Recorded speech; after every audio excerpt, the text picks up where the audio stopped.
Dito pa rin ako mga anong sa taas ng Batuan. Bali part 3. Sinubukan ko tong kakayanin mag video muli dito sa taas ng Batuan. Ito po. Ito yung mura, kumbaga buko. Ito. Kaya ayan, hanap ko sa palad ko. Meron pa dito. Ayan. Para maninag nyo.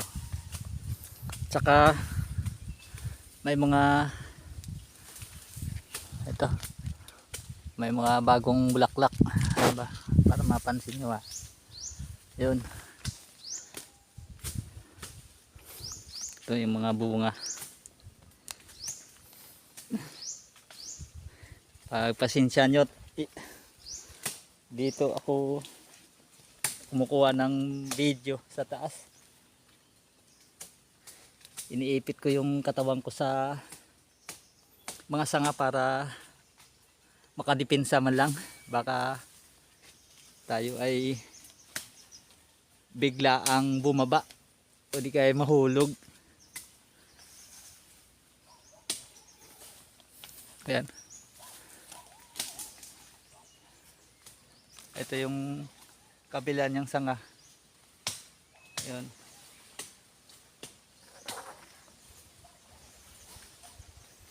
Yun yung harness natin sa ilalim.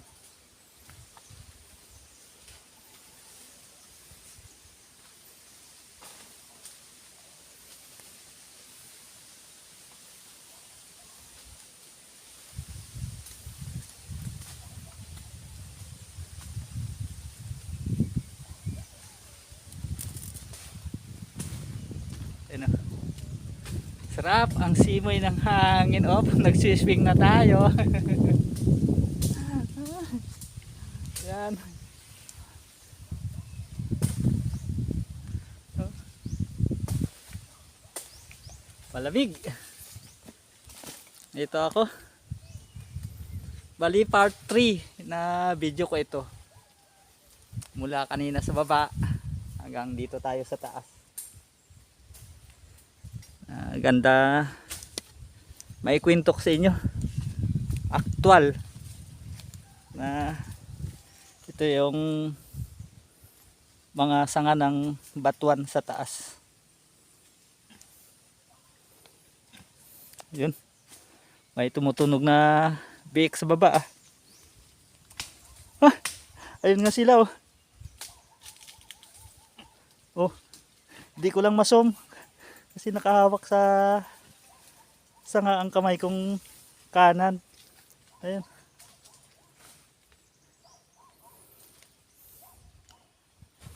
Mga pigi namin.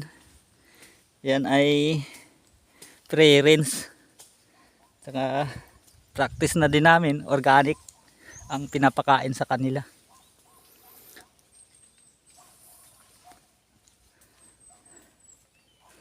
Ano bang maikwento natin dito sa taas? About sa bunga ng Batuan? Oh, kagaya dito. O ano bang health benefit nito? Ito po ay yung pagkakaalam ko lang. May natural na asim. Tapos may antioxidant. Ayun, nilapitan yung timba. Akala nila may lamang pagkain. Ayun. Nasum ko na din.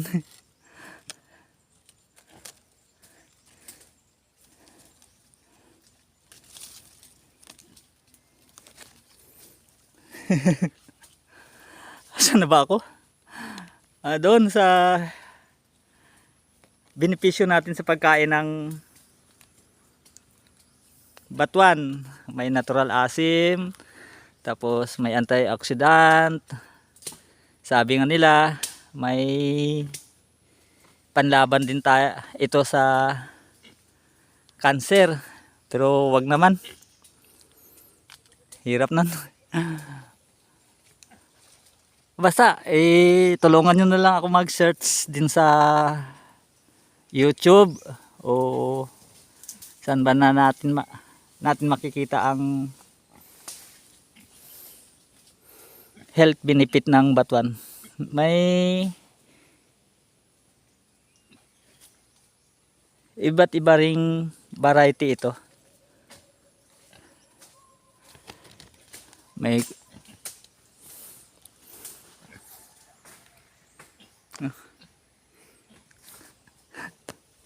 asan hindi ko na din maipagpatuloy yung kwento ko. Baka doon na lang sa baba. Basta salamat sa inyong pagtitiwala sa mga ginagawa ko.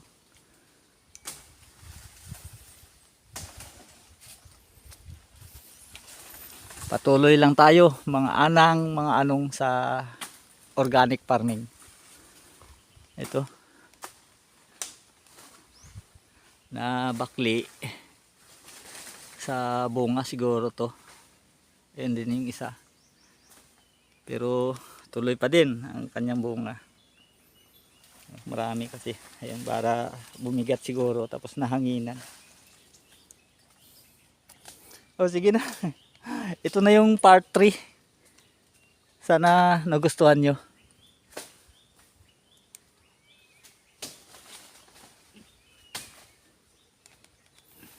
Halos mga matured na lahat itong bunga ng batuan natin. Tapos mapalitan na ng bago. Kagaya nito. Ayan. Saan ko? Ilalapat ko sa palad ko para mapansin nyo. Ito din. Ang sanga na may bulaklak. Ito bagong buko. Asan na ba? Nakasum ba to? Ah, wala. Ay, hindi naman nakasum. Saan? Ayun. Dito pala. Sobrang lapit po ng camera natin. Ito yung isa. Yung sa daliri ko. Ito din. Yan. Ganito po ang batuan. Salamat sa nature. Sa mga ibon na nagtanim o nag-alaga dito. Nagdala dito ng buto para bumunga. Ayan. Ito oh.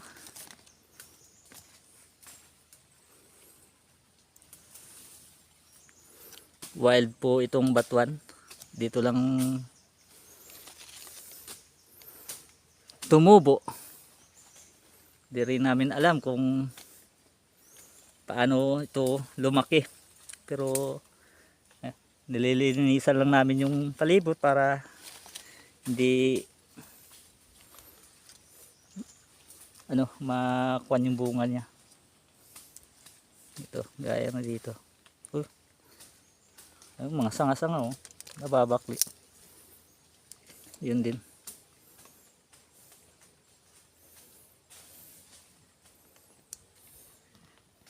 Sige na.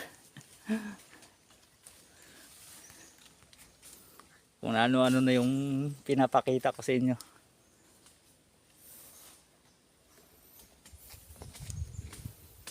Yan, si Anong G. Bye-bye uli.